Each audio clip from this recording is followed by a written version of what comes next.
Kalian percaya nggak kalau zaman sekarang ini ada mobil Eropa baru seharga 150 jutaan saja? Ini dia Renault Kwid Climber. Ngelihat wujudnya dari luar, dijamin siapapun pasti noleh, terutama bagian depannya sih. Dimensinya mungil tapi kesan maskulin dan gagah terpancar jelas di sekujur tubuhnya.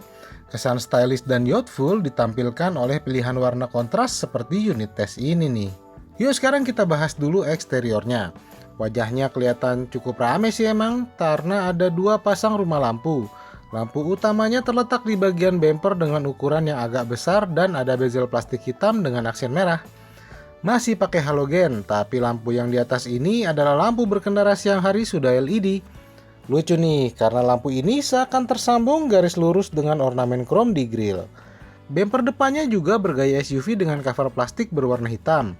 Menariknya lagi ada ornamen sport berwarna abu-abu di dagunya. Di bagian samping banyak cladding khas SUV juga sebagai pelindung bodi.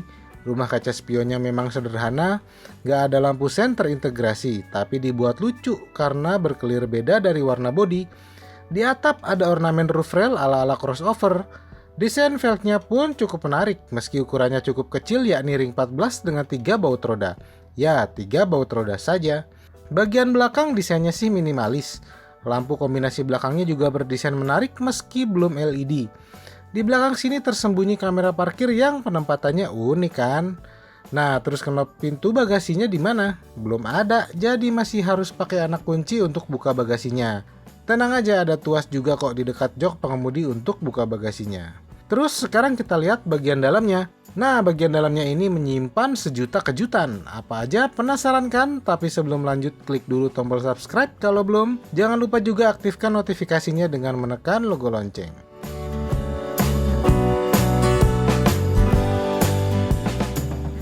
Kejutan pertama, begitu teman-teman masuk ke kabinnya, kalian akan disambut lingkar kemudi yang bagian atasnya dibalut kulit lengkap dengan jahitan berwarna kontras. Aneh juga sih kenapa nggak dibalut semua aja ya, nanggung. Tapi ya oke lah. Setirnya juga nggak ada tombol-tombol sama sekali, padahal kompetitor di kelasnya udah banyak yang pakai tombol pengaturan audio. Kejutan kedua, di balik kemudi terpasang panel instrumen digital, nggak ada jarum analog penunjuk kecepatan. Gimik menarik, walau jujur saja indikator putaran mesin masih lebih akurat jarum analog ketimbang bolok-bolok digital model kayak begini. Waktu ingin buka jendela jangan kaget kalau kalian nggak bakal nemuin tombol power window di door trim. Letaknya berpindah ke konsol tengah. Nah ini repot sih kalau mau buka tutup jendela penumpang depan atau belakang dari supir. Terus di bawahnya ada knop putar pengaturan pendingin kabin. Walaupun masih konvensional tapi desainnya tak seperti kompor gas.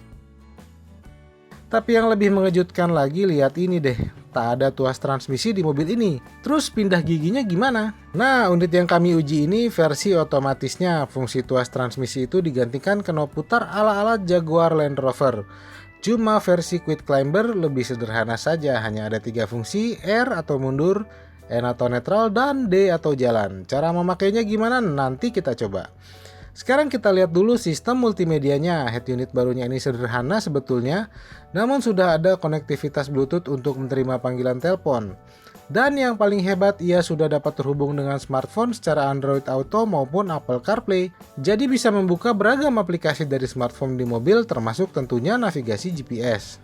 Untuk akomodasi penumpang cukup di bagian depan. Dengan dimensi yang cukup ringkas, ruang kabin yang ditawarkan tak terlampau sempit. Tergolong lega malahan walaupun joknya tak terlalu tebal. Begitupun dengan kursi baris keduanya, ada sandaran tangan kalau kursi di bagian tengahnya tak digunakan. Tapi sayangnya hatchback 5 penumpang ini hanya menawarkan 2 sandaran kepala saja di belakang. Sebelum jalan, posisi berkendaranya perlu dijelaskan dulu nih, lingkar kemudi tak bisa diatur posisinya. Posisi duduk pun hanya bisa maju mundur maupun reclining.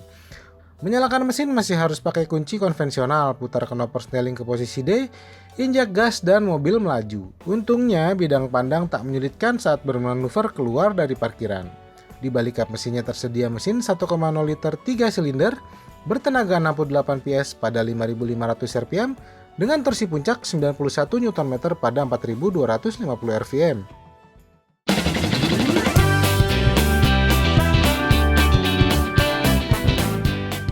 Figur performanya kecil memang, tapi apakah cukup? Ternyata asik juga naik mobil ini. Jujur saja, saya sempat khawatir tenaganya loyo. nggak kuat nanjak, dan sebagainya. Ya memang jangan disamakan performanya sama mobil yang cc-nya lebih gede. Kata yang paling pas untuk menggambarkan performanya, memadai. Ini buktinya, mobil ini sudah pernah diuji melewati jalanan menanjak, bahkan berhenti sejenak di tanjakan, tapi Renault Kwid pun tetap kuat menanjak. Keunggulan utama mesinnya jelas efisiensi bahan bakar. Saat diuji di jalan tol dengan kecepatan rata-rata 55 km per jam, tercatat konsumsi BBM yang dihasilkan 19,5 kpl. Kalau dalam kota, hasil pengujian mencatat sekitar 15,6 kpl. Sudah murah, hemat bahan bakar pula. Mobil Perancis yang satu ini memang menarik. Ini tak luput dari penggunaan transmisi otomatis jenis automated manual transmission. Maksudnya transmisi manual yang diotomatiskan. Memang lantaran ini kenyamanan berkendara sedikit berkurang karena jeda di setiap pergantian giginya cukup lambat. Tapi dengan cara berkendara yang tepat, bila sudah terbiasa kalian bisa menemukan salahnya kok. Maksudnya jeda pergantian gigi yang lambat tadi bisa diminimalkan dengan permainan pedal gas yang pas. Lantas bagaimana dengan stabilitas berkendaranya? Nah, ini terus terang aja kualitas bantingan suspensinya memang didesain mengejar kenyamanan berkendara. Lumayan lembut untuk ukuran mobil sekelasnya. Gerak kemudi yang dibantu elektronik power steering juga cukup ringan, semakin meringankan beban saat menyelinap di padatnya lalu lintas perkotaan. Dan yang paling penting, dimensinya yang ringkas cocok banget nih buat dipakai di perkotaan. Semua itu bisa ditebus dengan harga Rp158,9 juta untuk varian yang kami uji ini, Renault Kwid Climber bertransmisi otomatis. Harga yang menarik bukan untuk hatchback buatan brand asal Prancis yang berbusana stylish.